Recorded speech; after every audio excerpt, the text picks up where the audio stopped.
How to put money on PayPal. Hey everyone, welcome to our channel. In this video, I'm going to guide you on how you can put money on PayPal. So without any further delay, let's get started with today's video.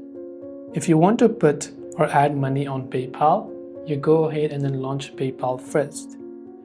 Once you launch PayPal, this is the interface that you'll be able to see. Then what you do to put money on it is, you go ahead and then basically you go to the wallet tab.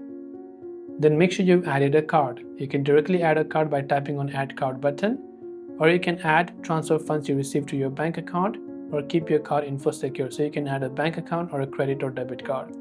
Depending on what it is, you can simply enter your card information, enter them and tap the link card button to add them. And then after you've linked the card, you can load the money onto your PayPal app.